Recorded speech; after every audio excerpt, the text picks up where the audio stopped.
Welcome everyone. আপোনালোক সকলোকে আমাৰ জ্ঞানতীৰ্থ ৱেডিঅ' ছাকচেছ ইউটিউব চেনেললৈ পুনৰবাৰ স্বাগতম জনাইছোঁ। তো দিছ ইজ জ্ঞান প্ৰকাশ। তো জ্ঞান প্ৰকাশৰ সৈতে পোনপটীয়াভাৱে জড়িত হৈ থাকিবলৈ আপোনালোকে জ্ঞানতীৰ্থ ৱেডিঅ' ছাকচেছ ইউটিউব চেনেলটো এতিয়াই ছাবস্ক্ৰাইব কৰি লওক। লগতে আমাৰ EDR যিটো মহাসংগ্ৰাম টেলিগ্ৰাম চেনেল আছে তো তাতো আপোনালোকে জড়িত হৈ লওক, কাৰণ তাত আমি ৰেগুলাৰ মক টেষ্টসমূহ আপোনালোকৰ বাবে দি থাকোঁ আৰু লগতে আমি PDF নোটছসমূহ তাতে প্ৰভাইড কৰোঁ। তো গাইজ, ইতিমধ্যে আপোনালোকে সকলোৱে গম পাইছে আমি খুব সুন্দৰভাৱে ভিডিঅ' মই আগুৱাই লৈ গৈ আছোঁ। তো আজিৰ ভিডিঅ'টো হৈছে যিসকলে SCRT DLEDৰ পেটৰ কাৰণে প্ৰিপেৰেশ্যন কৰি আছে তো তেওঁলোকৰ বাবে সম্ভাৱ্য প্ৰায় 30টা কুৱেশ্যন লৈ আহিছোঁ। আমি চিৰিজটো কণ্টিনিউ ৰাখিম যদিহে আপোনালোকে বিচাৰে। তো প্ৰতিটো কুৱেশ্যনে ইম্পৰ্টেণ্ট, আৰু যিহেতু আমি সকলোৱে জানো তো জেনেৰেল পৰীক্ষাতকৈ SCRT DLEDৰ যিবিলাক MCQ কুৱেশ্যন আহে যথেষ্ট সহজ আহে। তো সেইটো লেভেলতে আমি যিখিনি কুৱেশ্যন সেইখিনি তৈয়াৰ কৰিছোঁ। তো আজি 30টা কুৱেশ্যন লৈ আহিছোঁ। তো আপোনালোকে সেই আউট অফ 30 কিমান নম্বৰনো পাব পাৰে বা কিমানটা কুৱেশ্যন শুদ্ধকৈ ক'ব আনচাৰ দিব পাৰে, তো তাৰ সংখ্যাটো আমাৰ কমেণ্ট বক্সত জনাব। তো আমি এই চিৰিজটো কণ্টিনিউ ৰাখিম, মাথো আপোনালোকে আমাক ভিডিঅ'সমূহ শ্বেয়াৰ কৰিব লাগিব, নহ'লে চেনেল ছাবস্ক্ৰাইব কৰিব লাগিব, মুঠতে আপোনালোকে সহযোগ আমাক কৰিব লাগিব। তো ঠিক আছে, বৰ বেছি সময় নষ্ট নকৰোঁ, আমি কুৱেশ্যনবোৰ মাজলৈ যাওঁ। যিহেতু আমি সকলোবিলাক questions SCRT class 6 to class 10ৰ যিবোৰ ছ'চিয়েল ছায়েন্সৰ চিলেবাছ হয় তো তাৰ পৰাই আমি লৈ আহিছোঁ, বিচাৰি আনিছোঁ। গতিকে মই ভাবোঁ ভিডিঅ' চিৰিজটো আপোনালোকৰ বাবে উপকৃত হ'ব। তো বৰ বেছি নম্বৰ 1টোত আপোনালোকে দেখিছে কি দিয়া আছে, তো পৃথিৱীৰ আনুমানিক বয়স কিমান। তো মই আজি যিহেতু একদম তলৰ ষ্টেজৰ পৰা আৰম্ভ কৰিছোঁ, তো এইটো ক্লাছ 6ৰ সমাজ বিজ্ঞানৰ কুৱেশ্যনছ হয়। তো পৃথিৱীৰ আনুমানিক বয়স কিমান। তো অপশ্যন 4টা আছে, 4500 নিযুত বছৰ, অপশ্যন বিত আছে 5500 নিযুত বছৰ, অপশ্যন চিত আছে 6500 নিযুত বছৰ, আৰু অপশ্যন ডিত আছে 7000 নিযুত বছৰ। আৰু ইয়াৰ শুদ্ধ উত্তৰটো হ'বলৈ গৈ আছে option A will be the correct answer, অৰ্থাৎ পৃথিৱীৰ আনুমানিক বয়স হৈছে 4500 নিযুত বছৰ। ঠিক আছে, কুৱেশ্যন নম্বৰ 2টোলৈ আমি যাম। কুৱেশ্যন নম্বৰ 2টো মন কৰক। তাত আমি কি লৈ আহিছিলোঁ, তাত লৈ আহিছিলোঁ দূৰবীণ যন্ত্ৰ। দূৰবীণ যন্ত্ৰ কোনে আৱিষ্কাৰ কৰিছিল। তো আহিব পাৰে দূৰবীণ যন্ত্ৰ কোনে আৱিষ্কাৰ কৰিছিল। আচলতে ইনভেনশ্যনৰ ওপৰত এনেকুৱা ধৰণৰ কুৱেশ্যনছ আহে, তো আৱিষ্কাৰৰ ওপৰত জড়িত। তো দূৰবীণ যন্ত্ৰটো কোনে আৱিষ্কাৰ কৰিছিল। অপশ্যন 4টা আমি ৰাখিছোঁ, ইয়াত দেখিছে। অপশ্যন এটো আমি কি ৰাখিছোঁ, তো গেলিলিও, অপশ্যন বিত আছে কপাৰ্নিকাছ, অপশ্যন চিত আছে ছাৰ আইজাক নিউটন, আৰু অপশ্যন ডিত আছে এলবাৰ্ট আইনষ্টাইন। তো yes, option A will be the correct answer, অৰ্থাৎ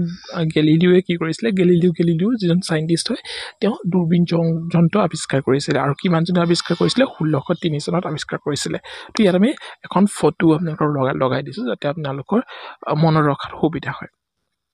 ঠিক আছে, কুৱেশ্যন নম্বৰ 3টোত আমি যাম। কুৱেশ্যন নম্বৰ 3টোত আমি কি লৈ আহিছিলোঁ সেয়াও মন কৰক।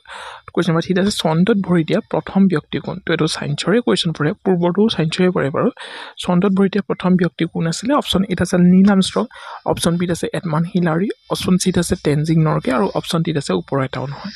তো ইয়াৰ শুদ্ধ উত্তৰটো হ'বলৈ গৈ আছে option A will be the correct answer, অৰ্থাৎ নীল আৰ্মষ্ট্ৰঙে চন্দ্ৰত প্ৰথম ভৰি দিয়া ব্যক্তি আছিলে। আৰু তেওঁ কিমান চনত ভৰি দিছিলে চন্দ্ৰত, 1969। ঠিক আছে, তো 1969ত তেওঁ চন্দ্ৰত ভৰি দিছিলে। আৰু চন্দ্ৰত আপোনালোকে আমাক এটা কমেণ্ট কৰি জনাব যে চন্দ্ৰত পৃষ্ঠৰ যিটো চাউথ প'ল, তো চাউথ প'লত ভৰি দিয়া, চাউথ প'লত কোনখন দেশে প্ৰথম বিজয় ধ্বজা উৰুৱাইছিলে। তো সেইটো আমাক কমেণ্ট বক্স কৰি জনাব। আশা কৰিম সকলোৱে এই কুৱেশ্যনটোৰ শুদ্ধ উত্তৰ দিব পাৰিব। ঠিক আছে, পৰৱৰ্তী কুৱেশ্যন নম্বৰ আমি 4টোলৈ যাম। কুৱেশ্যন নম্বৰ 4টোত কি দিয়া আছে, কুৱেশ্যন নম্বৰ 4টোত দিয়া আছে 0 ডিগ্ৰী অক্ষাংশ ঢালক আন কি নামেৰে জনা যায়। তো 0 ডিগ্ৰী অক্ষাংশ ঢালক আন কি নামেৰে জনা যায়। Option A will be the correct answer, বিষুৱ ৰেখা বুলি জনা যায়। ঠিক আছে, মন কৰিব। কুৱেশ্যন নম্বৰ 5টোতনো কি আছে, কুৱেশ্যন নম্বৰ 5টোত আমি কি লৈ আহিছিলোঁ সেয়াও মন কৰক। কোনে প্ৰথমে পৃথিৱীয়ে সূৰ্যৰ চাৰিওফালে ঘূৰে বুলি প্ৰমাণ কৰিছিল। আমি সকলোৱে জানো আমাৰ পৃথিৱীখনৰ চাৰিওফালে আমাৰ যিটো উপগ্ৰহ চন্দ্ৰ ঘূৰি থাকে নহয় জানো তো সূৰ্যৰ চাৰিওফালে বাকী যিখিনি গ্ৰহ আছে পৃথিৱী মংগল শুক্ৰ বুধ হয়নে মাৰ্কিউৰী ভেনাছ আৰ্থ March Jupiter Saturn Uranus Neptune মই সূৰ্যৰ পৰা ক্ৰমান্বয়ে যিখিনি আছে গোটেইখিনি মই চিৰিয়েলিয়ে কৈ দিলোঁ লিখি ল'ব পাৰে আপোনালোকে যদি নুশুনিলে আকৌ ৰিকেপ কৰি চাব পাৰিব ভিডিঅ'টো তথাপি মই আকৌ কৈ দিছোঁ বাৰু সূৰ্যৰ পাছতে ওচৰত আছে মাৰ্কিউৰী আৰু মাৰ্কিউৰী ইজ দ্য আটাইতকৈ সৰু গ্ৰহ হয় আটাইতকৈ smallest planet of our solar system হয়নে তো মাৰ্কিউৰীৰ পিছতে কোন আছে ভেনাছ তো ভেনাছটোক আমাৰ টুইন প্লেনেট অফ আৰ্থ বুলি আমি জানো হয়নে তো ভেনাছৰ পিছতে আৰ্থ আছে আৰ্থখনটো আমি জানোৱেই আৰ্থ কি হয় আৰ্থৰ একেবাৰে ওচৰৰ প্লেনেট বুলি ক'লে সেই ভেনাছটোৱে হয় ভেনাছটো পুৱতি তৰা নিশা তৰা বহুতটা নাইট স্কাই আটাইতকৈ ব্ৰাইটেষ্ট প্লেনেট বুলি কোৱা হয় নহয় জানো আমি সন্ধিয়া সময়ত যদি চাই দিওঁ আকাশত আটাইতকৈ ব্ৰাইটেষ্ট তৰাটোৱেই হৈছে নাইট ভেনাছ হয় ভেনাছৰ পিছত আৰ্থৰ পিছত মাৰ্চ মানে মংগল গ্ৰহ নহয় জানো মংগল গ্ৰহত এতিয়া আমাৰ পৃথিৱীৰ পৰা চাইণ্টিষ্ট গৈ আছে যে তাত থাকিব পাৰি নেকি মানুহ তাৰ পৰীক্ষা নিৰীক্ষা চলাই আছে মংগল গ্ৰহৰ পিছতে আছে জুপিটাৰৰ পিছত Jupiter is the largest planet of our solar system জুপিটাৰৰ পিছতে কি আছে ছেটাৰ্ণ আছে হয়নে Saturn has the highest number of the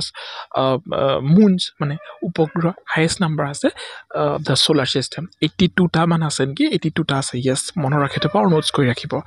ছেটাৰ্ণৰ পিছতে ইউৰেনাছ আছে নেপচুন আছে আৰু এটা মনত ৰাখিব লাগিব যে ভেনাছ হেজ ন' মুনছ ভেনাছৰ কোনো ধৰণৰ উপগ্ৰহ নাই ভেনাছ আৰু মাৰ্কিউৰী কোনো ধৰণৰ উপগ্ৰহ নাই তো ভেনাছ আৰু ইউৰেনাছ এনেকুৱা দুটা গ্ৰহ যিয়ে ইষ্টৰ পৰা ৱেষ্টলৈকে ৰ'টেট কৰে বাকী সৌৰজগতৰ সকলোবিলাক গ্ৰহেই কি কৰে ৱেষ্টৰ পৰা ইষ্টলৈ ৰ'টেট কৰে তো মন কৰিব তো এতিয়া এইটো কুৱেশ্যন থাকিয়ে গৈছে চাওক মই বাকীখিনি ডিছকাশ্যন কৰি থাকোঁতে আচলতে এটা কুৱেশ্যনৰ পৰা বহুত আনুষংগিক বিষয় এনেধৰণে ওলাই গৈ থাকে তো এইটো ছেশ্যনত বাৰু আমি যিখিনি কুৱেশ্যন আনো সেইখিনিয়ে ডিছকাশ্যন কৰিম তো আমাৰ যিটো ষ্টেটিক্স জিকে মহাসংগ্ৰাম ইয়াৰ লগতে মহাসংগ্ৰাম আৰ্ট এণ্ড কালচাৰ তো সেইখিনিত বাৰু আমি তেনেকৈ ধৰণেই আলোচনা কৰি আছোঁ এটা কুৱেশ্যনৰ পৰা আনুষংগিক বহুত কুৱেশ্যন ওলাই যায়গৈ তো ইয়াত আমি ডিৰেক্টলি ডিছকাশ্যন কৰিম তো কোনে প্ৰথমে পৃথিৱীয়ে সূৰ্যৰ চাৰিওফালে ঘূৰে বুলি প্ৰমাণ কৰিছিল তো সেয়া প্ৰমাণ কৰিছিল কপাৰ্নিকাছে আৰু কিমান চনত প্ৰমাণ কৰিছিল 1514 চনত মনত ৰাখি থ'ব পৰৱৰ্তী কুৱেশ্যন নম্বৰ 6ত কি দিয়া আছে কোন তাৰিখে সূৰ্যৰ পৰা পৃথিৱীৰ দূৰত্ব সৰ্বাধিক হয় তো সূৰ্যৰ পৰা পৃথিৱীৰ দূৰত্ব সৰ্বাধিক হয় পেৰিহিলিয়ন আৰু এফিহিলিয়ন এই ৱৰ্ড দুটা আপোনালোকে কেতিয়াবা শুনিছেনে পেৰিহিলিয়ন মানে হৈছে পৃথিৱীৰ পৰা সূৰ্যৰ দূৰত্ব সৰ্বনিম্ন হয় আৰু সেয়া হয় 3 জানুৱাৰী তাৰিখে আৰু 4 জুলাই তাৰিখে কি হয় এপিহিলিয়ন হয় অৰ্থাৎ ইয়াত শুদ্ধ 4 জুলাই হ'ব য'ত পৃথিৱী আৰু সূৰ্যৰ দূৰত্বটো আটাইতকৈ সৰ্বাধিক হয় পৰৱৰ্তী কুৱেশ্যন নম্বৰ 7ত আমি যাম তাত কি দিয়া আছে কোন পৰ্বতমালাই এছিয়া আৰু ইউৰোপ মহাদেশ পৃথক কৰিছে এইটোতো আমি সকলোৱে জানো ইউৰোপ বুলি কৈ দিলে ইউৰাইল ঠিক আছে ইজি কুৱেশ্যন নম্বৰ 8ত যাম কুৱেশ্যন নম্বৰ 8ত কি আছে কোন মহাদেশত তিনিওফালে কি হয় পানীৰে আগুৰি আছে তো তিনিওফালে পানীৰে আগুৰি থকা মহাদেশখনৰনো নাম কি আহিব পাৰে আমাৰ কুৱেশ্যনত নহয় জানো তো তিনিওফালে পানীয়ে আগুৰি থকা মহাদেশখনৰ নাম হৈছে ইউৰোপ মহাদেশ ঠিক আছে পৰৱৰ্তী কুৱেশ্যনটোলৈ যাওঁ কুৱেশ্যন নম্বৰ 9 এণ্ডিছ পৰ্বতমালা কোনখন মহাদেশৰ অংশ হয় তো অপশ্যন এ দক্ষিণ আমেৰিকাৰ অংশ উত্তৰ আমেৰিকাৰ পৰ্বতমালা হৈছে ৰকি হয়নে ৰকি পৰ্বতমালা ঠিক আছে 10 অৰ্থাৎ আজি ভিডিঅ'টো শেষতো কুৱেশ্যন আমি পালোহি আমি 10টা কুৱেশ্যনে আলোচনা কৰিম খুব কম সময়ত তো আশা কৰোঁ আপোনালোকে উপকৃত হোৱা যেন অনুভৱ কৰিবই আৰু নিশ্চিতভাৱে ভিডিঅ'বোৰ শ্বেয়াৰ কৰিব লাইক কিন্তু কৰিব লাগিব আৰু চেনেল ছাবস্ক্ৰাইব কৰিব লাগিব আৰু কমেণ্ট আপোনালোকে কৰিলেহে আমি পাছৰ ভিডিঅ'টো আনিম আমাক কমেণ্ট লাগিবই কেনেকুৱা ধৰণৰ পাইছে প্ৰতিজন ভিউৱাৰ্ছে কমেণ্ট কৰক যদি ভাল পাইছে আৰু পৰৱৰ্তী সময়ত যদি এনেকুৱা ধৰণৰ ভিডিঅ'সমূহ বিচাৰে ঠিক আছে আৰু কেনেকুৱা ধৰণৰ কণ্টেণ্টৰ ওপৰত ভিডিঅ' বিচাৰে আমি দিবলৈ আপোনালোকৰ সৈতে সাজু আছোঁ ইয়াৰ লগতে মেথছৰো কোৰ্চসমূহ লৈ আহিম মাথো আপোনালোকে কমেণ্ট কৰক ঠিক আছে কুৱেশ্যন নম্বৰ 10ত আছে উত্তৰ আমেৰিকা আৰু দক্ষিণ আমেৰিকা কিহে সংযোগ কৰিছে তো আহে উত্তৰ আমেৰিকা আৰু দক্ষিণ আমেৰিকা সংযোগ পানামা যুঁজকে কৰিছে এতিয়া যুঁজক আৰু প্ৰণালীনো কি তো যুজক হৈছে এনেকুৱা এডোখৰ ঠাই যিডোখৰ ঠাইক দুডোখৰ লেণ্ড এৰিয়াক এডোখৰ সৰু জলভাগে কি কৰে কানেক্ট কৰিছে তো সেইডোখৰক আমি যুজক বুলি কওঁ আৰু প্ৰণালী দুখন সাগৰক বা দুডোখৰ পানী থকা ঠাইত এডোখৰ সৰু পানী থকা ঠায়ে কি কৰিছে যেতিয়া যোগ কানেক্ট কৰিব তো তাক আমি প্ৰণালী বুলি কওঁ ঠিক আছে মনত ৰ'ব নিশ্চয় আৰু পৰৱৰ্তী এটা কুৱেশ্যন আমি আপোনালোকৰ হোমৱৰ্ক ৰাখোঁ যিটো কুৱেশ্যনো আমাৰ ক্লাছ 6ৰ সমাজ বিজ্ঞানৰে কুৱেশ্যন হয় তো ক্লাছ 6ৰ সমাজ বিজ্ঞানৰ যিখিনি কুৱেশ্যনছ আছে তো কেইটামান ক্লাছ লাগিব বাৰু ইম্পৰ্টেণ্টখিনি আমি লৈ আহিম যিখিনি আপোনালোকে জানিব লাগে তো এটা কুৱেশ্যন আজি হোমৱৰ্ক ৰাখি থওঁ কাইলৈ আপোনালোকৰ সৈতে সেইটো আলোচনা যোৱাটো ভিডিঅ'ত আমি ইতিমধ্যে 10 নম্বৰ কুৱেশ্যনটোলৈকে আলোচনা কৰিছোঁ আৰু 11 নম্বৰ কুৱেশ্যনটো আমি আপোনালোকক হোমৱৰ্ক দিছিলোঁ তো সেই হোমৱৰ্ক দিয়া কুৱেশ্যনটোৱে আজি আমি এনালাইচিছ কৰিম তো মাউণ্ট এভাৰেষ্ট আৰোহণ কৰা প্ৰথম ব্যক্তিগৰাকী কোন আছিলে কুৱেশ্যনটোৱে সেইটোৱে সুধিব বিচাৰিছে অপশ্যন এত আছে Edmund Hillary and Tenzing Norgay option বিত আছে এডমাণ্ড হিলাৰী অপশ্যন চিত আছে টেনজিং নৰ্গে ওপৰৰ এটাও নহয় এতিয়া মূল কথাটো হ'ল 1953 চনত এডমাণ্ড হিলাৰী আৰু টেনজিং নৰ্গে দুইজনেই কি কৰিছিলে মাউণ্ট এভাৰেষ্ট জয় কৰিছিলে প্ৰথমজন ব্যক্তি আছিলে তেওঁ ঠিক আছিলে তো আহিব পাৰে মাউণ্ট এভাৰেষ্ট জয় কৰা প্ৰথমগৰাকী মহিলা কোন তো তেতিয়া মাউণ্ট এভাৰেষ্ট জয় কৰা প্ৰথমগৰাকী মহিলা কোন বুলি ক'লে আমি জুংকো টাৱেৰ কথা ক'ব লাগিব ঠিক আছে জুংকো টাৱে আপোনালোকে নোটছ কৰি ৰাখিব বুলি আশা কৰিছোঁ ইয়াৰ লগতে আহিব পাৰে যে মাউণ্ট এভাৰেষ্ট জয় কৰা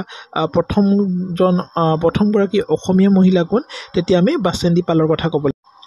ক্ষমা কৰিব অসমৰ যিহেতু অসমীয়া বুলিয়ে কৈ পাইছোঁ তো ইণ্ডিয়ান হয় বাচেন্দি পাল হৈছে প্ৰথমগৰাকী ইণ্ডিয়ান ওমেন ঠিক আছে বাচেন্দি পাল আৰু মাউণ্ট এভাৰেষ্ট দুবাৰ জয় কৰা প্ৰথমগৰাকী ওমেন হৈছে সন্তোষ যাদৱ টুৱাইছ বাৰ কি কৰিছে দুবাৰ কি কৰিছে মাউণ্ট এভাৰেষ্ট জয় কৰিছে সন্তোষ যাদৱ তো এইখিনি আমি কুৱেশ্যনছ NCERT বুকছবিলাকতকৈও ওপৰত কুৱেশ্যন কৈ আছোঁ গতিকে দুই এটা কথা জানি থোৱাটো আমি ভাল তো নবাং গম্বু বুলি এজন আছে যিজন ফাৰ্ষ্ট মেল হয় যিয়ে মাউণ্ট এভাৰেষ্ট দুবাৰ কি কৰিছে দুবাৰ কি কৰিছে তেওঁ জয় কৰিছে কুৱেশ্যন নম্বৰ আমি 2 যাম ঠিক আছে কুৱেশ্যন নম্বৰ 2 কি আছে সেইটো মন কৰক অৰ্থাৎ 12 নম্বৰ কুৱেশ্যন ভাৰতৰ আটাইতকৈ ডাঙৰ লুণীয়া প্ৰাণীৰ হ্ৰদটোৰ নাম কি ভাৰতৰ আটাইতকৈ ডাঙৰ লুণীয়া প্ৰাণীৰ হ্ৰদটোৰ নাম হৈছে option B will be the correct answer Chilika লেকটো হৈছে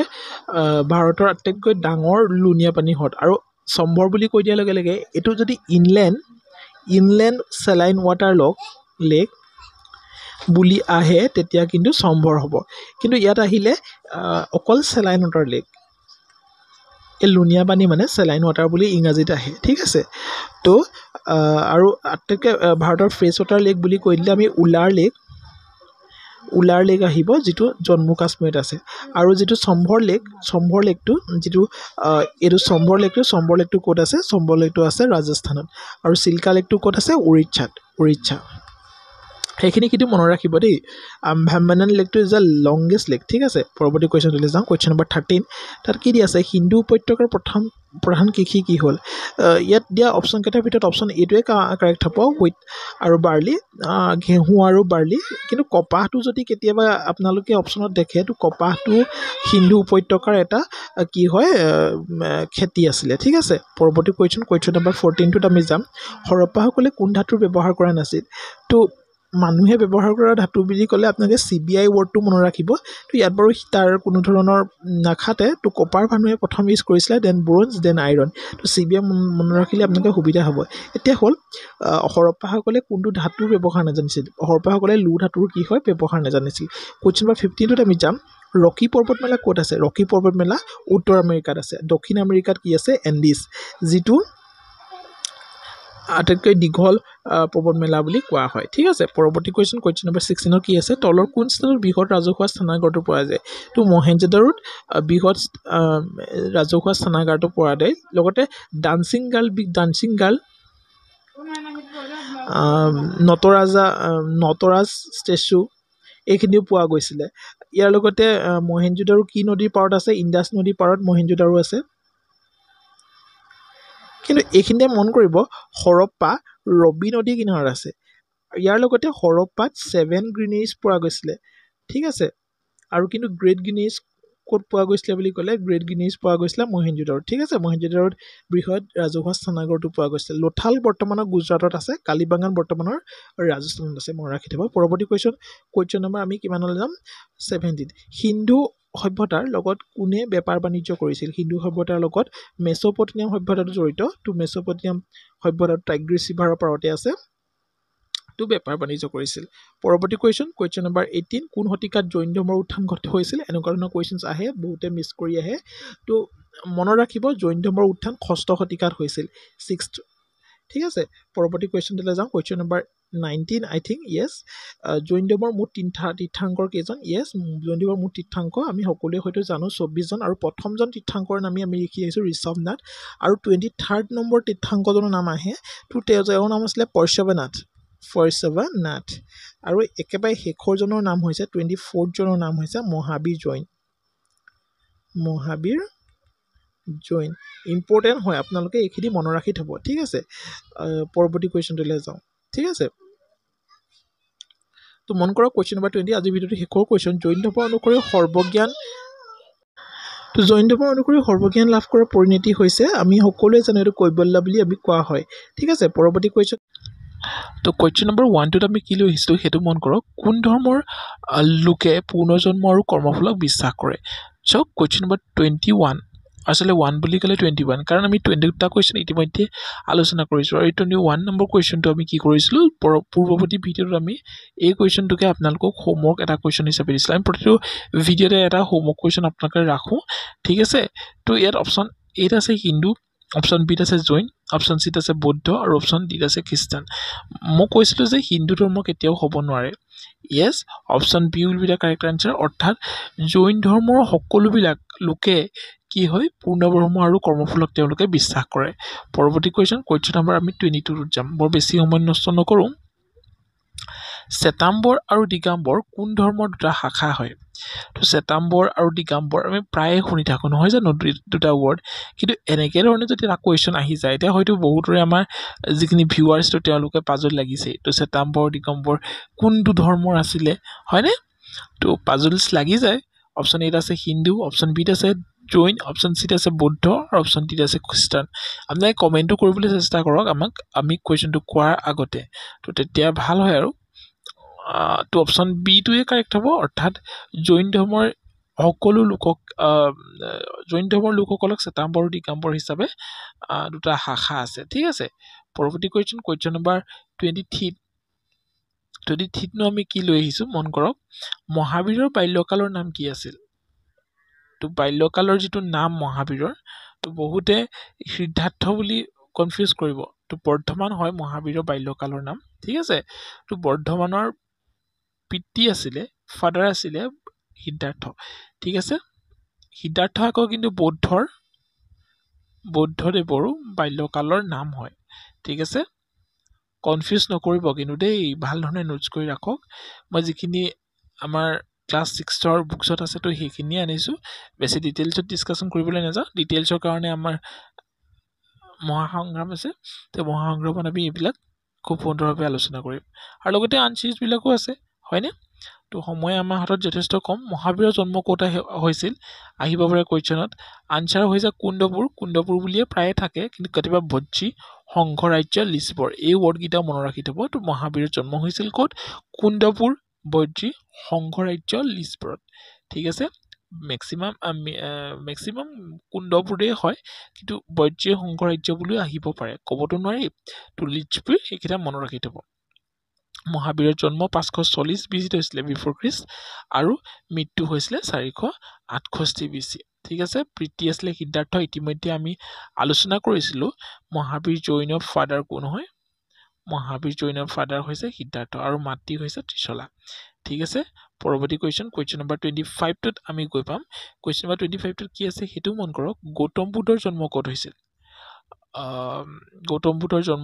অপশ্যন এত আছে লুম্বিনী বিত আছে বৈশালী অপশ্যন চিত আছে মধুপুৰ আৰু অপশ্যন ডিত আছে কোচবিহাৰ য়েছ লুম্বিনীতে গৌতম বুদ্ধৰ জন্ম হৈছিলে কিন্তু মই এইটো এনেকৈ ৰাখিছোঁ কপিলাবস্তু বুকখনত কপিলাবস্তু বুলিও উল্লেখ আছে গতিকে দুইটা আপোনালোকে মনত ৰাখি থ'ব কপিলাবস্তু ঠিক আছে জৈন ধৰ্মৰ বৰ্ধমানৰ জন্ম ক'ত হৈছিলে তো ক'ত হৈছিলে আমি কুণ্ডপুৰ বুলি পঢ়ি আহিছোঁ হয়নে next question number 26 question number 26 টো আপোনালোকে মন কৰক ইয়াত কি দিয়া আছে বৌদ্ধ ধৰ্মৰ গৌতম বুদ্ধৰ বাল্যকালৰ নামটো কি আছিল অপশ্যন 4টা আছে দেখিছে এই 4টা সিদ্ধাৰ্থ বৰ্ধমান গৌতম আৰু কৌটিল্য আৰু ইয়াৰ শুদ্ধটো হ'বলৈ গৈ আছে